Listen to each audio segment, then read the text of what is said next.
Hello, scholars. So this week we've really been looking at our characters in our core novel, and that's really what we want to learn about. We want to learn about how the author uses details in the text to teach us about those characters.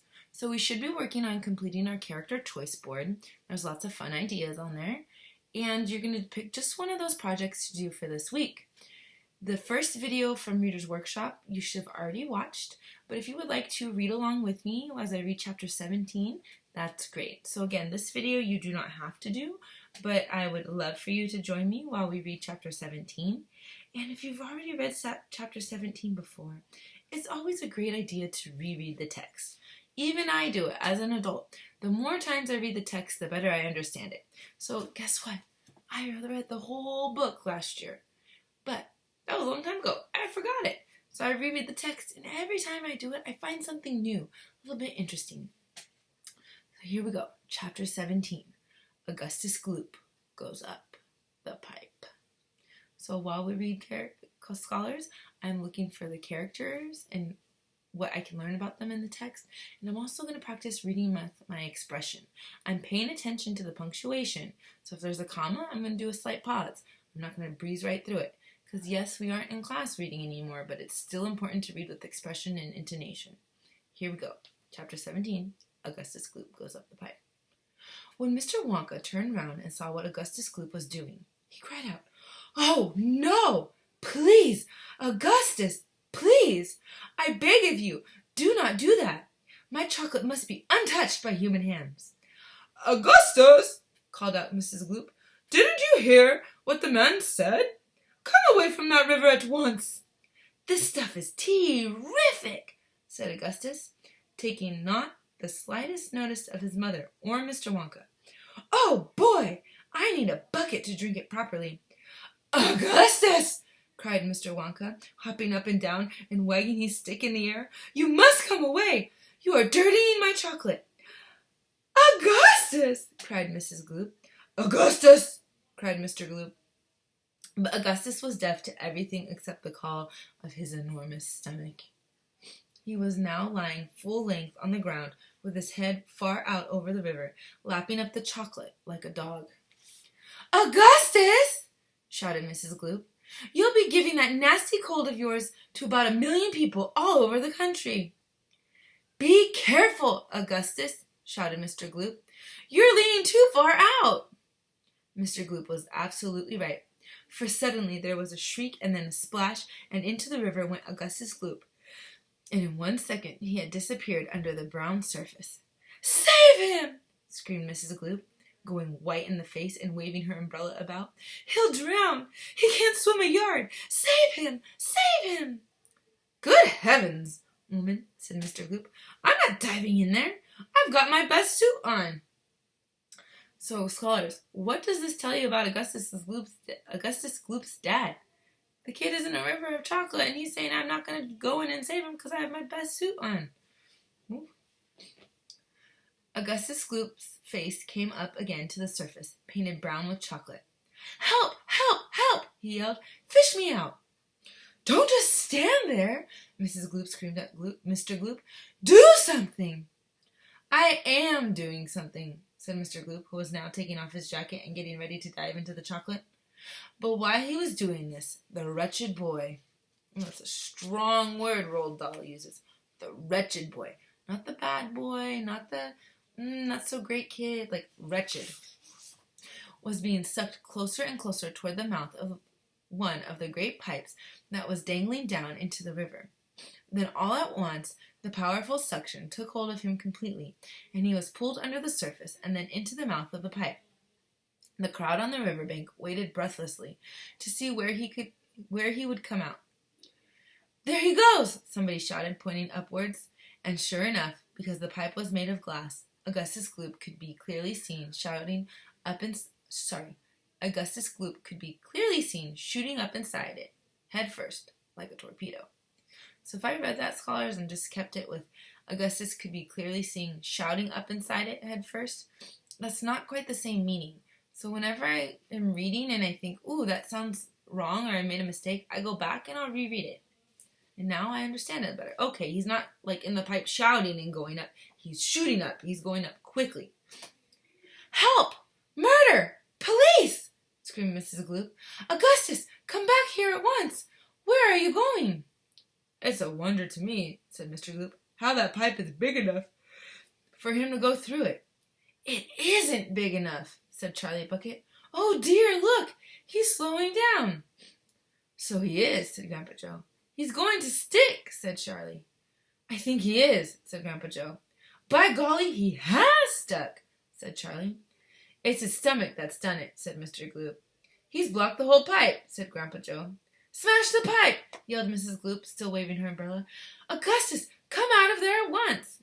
The watchers below could see the chocolate swishing around the boy in the pipe, and they could see it building up behind him in a solid mass, pushing against the blockage. The pressure was terrific. Something had to give. Something did give. And that something was Augustus. Woof! Up he shot again like a bullet in the barrel of a gun. He's disappeared, yelled Mrs. Gloop. Where does that pipe go to? Quick! Call the fire brigade. Keep calm, cried Mr. Wonka. Keep calm, my dear lady. Keep calm. There is no danger. No danger whatsoever.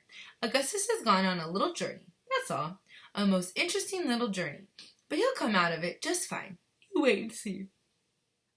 How can he possibly come out just fine? Snapped Mrs. Gloop. Ooh, the word snap means I know I need to read it a little faster. Kind of like this, right? Like when somebody snaps, they're mad and angry. So, where am I? Oh, how can he possibly come out just fine? Snapped Mrs. Gloop. He'll be made into marshmallows in 5 seconds. Impossible, cried Mr. Wonka. Unthinkable, inconceivable, absurd. He could never be made into marshmallows. And why not, may I ask? Shouted Mrs. Gloop. Because that pipe doesn't go to the marshmallow room, Mr. Wonka answered. It doesn't go anywhere near it. That pipe, the one Augustus went up, happens to lead directly to the room where I make a most delicious kind of strawberry-flavored chocolate-coated fudge. Then he'll be made into strawberry-flavored chocolate-coated fudge, screamed Mrs. Gloop. My poor Augustus! They'll be selling him by the pound all over the country tomorrow morning. Quite right, said Mr. Gloop. I know I'm right, said Mrs. Gloop. It's beyond a joke, said Mr. Gloop. Mr. Wonka doesn't seem to think so, cried Mrs. Gloop. Just look at him. He's laughing his head off. How dare you laugh like that when my boy's just gone up a pipe? You monster! She shrieked, pointing her umbrella at Mr. Wonka as though she were going to run him through. You think it's a joke, do you? You think that sucking my boy up into your fudge room like that is just one great big colossal joke? He'll be perfectly safe, said Mr. Wonka, giggling slightly. He'll be chocolate fudge, shrieked Mrs. Gloop. Never, cried Mr. Wonka. Of course he will, shrieked Mrs. Gloop. I wouldn't allow it, cried Mr. Wonka. And why not? Shrieked Mrs. Gloop. Because the taste would be terrible, said Mr. Wonka. Just imagine it. Augustus-flavored chocolate-coated gloop. No one would buy it. They most certainly would, cried Mr. Gloop indignantly. Oh, that was Mr. Gloop. I read it in Mrs. Gloop's voice. They most certainly would, cried Mr. Gloop indignantly. I don't want to think about it, shrieked Mrs. Gloop. Nor do I, said Mr. Wonka. And I do promise you, madam, that your darling boy is perfectly safe. If he's perfectly safe, then where is he? Snapped Mrs. Gloop. Lead me to him this instant. Mr. Wonka turned around and clicked his fingers sharply. Click, click, click. 3 times. Immediately an Oompa Loompa appeared, as if from nowhere, and stood beside him. The Oompa Loompa bowed and smiled, showing beautiful white teeth. His skin was rosy white, his long hair was golden brown, and the top of his head came just above the height of Mr. Wonka's knee. He wore the usual deerskin slung over his shoulder. Now listen to me, said Mr. Wonka, looking down at the tiny man. I want you to take Mr. and Mrs. Gloop up to the fudge room and help them find their son, Augustus. He's just gone up the pipe. And scholars, one thing I always find interesting when I read this book is in both movies, Charlie and the Chocolate Factory and Willy Wonka and the Chocolate Factory, the Oompa Loompas look very different. Willy Wonka and the Chocolate Factory, for instance, they have like the really bright orange skin kind of, and then like the green hair. And in the other newer movie, they all kind of have a different look. But what I find interesting is none of it matches the text, because here it says he's wearing a deer skin slung over his shoulder, and he has golden brown hair, and his skin was rosy white. It's kind of interesting observation. Anyway, the Oompa Loompa took one look at Mrs. Gloop and exploded into peals of laughter. "Oh, do be quiet," said Mr. Wonka. "Control yourself. Pull yourself together. Mrs. Gloop doesn't think it's at all funny." "You could say that again," said Mrs. Gloop. "Go straight to the fudge room," Mr. Wonka said to the Oompa Loompa. "And when you get there, take a long stick and start poking around inside the big chocolate mixing barrel. I'm almost certain you'll find him in there. But you better look sharp. You'll have to hurry. If you leave him in the chocolate mixing barrel too long, he's liable to get poured out into the fudge boiler, and that really would be a disaster, wouldn't it? My fudge would become quite unedible." So, the boy is possibly going to be poured into this fudge boiler, and Mr. Wonka says it'd be a travesty because his fudge would be ruined. What do you think about that? What does this reaction to the problem tell us about Wonka? Mrs. Gloop let out a shriek of fury. "I'm joking," said Mr. Wonka, giggling madly behind his beard. "I didn't mean it. Forgive me. I'm so sorry. Goodbye, Mrs. Gloop and Mr. Gloop. Goodbye, goodbye. I'll see you later." So, first we read him and think, oh my goodness, how could Wonka only be thinking about his fudge and not this boy? But then it says he's just joking. So now maybe, he's not as mean as we thought originally, but still a little not nice to play this joke on the family. But it does tell us he is a jokester. So as Mr. and Mrs. Gloop and their tiny escort hurried away, the 5 Oompa Loompas on their far side of the river suddenly began hopping and dancing about and beating wildly upon a number of very small drums. "Augustus Gloop," they chanted.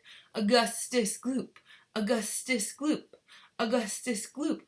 "Grandpa," cried Charlie, "listen to them. Grandpa, what are they saying, or what are they doing?" "Shh," whispered Grandpa Joe. "I think they're going to sing us a song." And scholars, I'm going to do my best to sing the song as I read. This is probably one of the things that's most difficult for me, but I'm going to be a risk taker and give it a try. So here we go. "Augustus Gloop," chanted the Oompa Loompas. "Augustus Gloop, Augustus Gloop, the great big greedy nincompoop. How long could we allow this beast to gorge and guzzle, feed and feast on everything he wanted to? Great Scott, it simply wouldn't do. However long this pig might live, we're positive he'd never give even the smallest bit of fun or happiness to anyone. So what do we do in cases such as this? We use the gentle touch, and carefully we take that brat and turn him into something that will give great pleasure to us all. A doll, for instance, or a ball, or marbles, or a rocking horse. But this revolting boy, of course, was unutterably vile. So greedy, foul, and infantile, he left a most disgusting taste inside our mouths, and so in haste we choose a thing that, come what may, we take the nasty taste away. Come on, we cried, the time is ripe to send him shooting up the pipe. He has to go, it has to be, and very soon he's going to see. Inside the room to which he's gone, some funny things are going on. But don't, dear children, be alarmed. Augustus Gloop will not be harmed, although, of course, we must admit, he will be altered quite a bit. He'll be quite changed from what he's been. So when he goes through the fudge machine, slowly the wheels go round and round, the cogs begin to grind and pound, 100 knives to slice, slice, slice, and some sugar, cream, and spice. We boil him for a minute more, until we are absolutely sure that all the greed and all the gall is boiled away once for all. Then out he comes, and by now, by grace, the miracle has taken place. This boy who only just before this was loathed by men from shore to shore, the greedy brute, this louse's ear, is loved by people everywhere. For who could hate or bear a grudge against a luscious bit of fudge? "I told you they love singing," cried Mr. Wonka. "Aren't they delightful? Aren't they charming? But you mustn't believe a word they say. It's all nonsense, every bit of it. Are the Oompa Loompas really joking, Grandpa? Asked Charlie. Of course they're joking, answered Grandpa Joe. They must be joking. At least, I hope they're joking, don't you? So, scholars, I'm going to leave you with that question. Are the Oompa Loompas joking? What do you think? Why do you think that? What text evidence would support your idea? Tell somebody at home.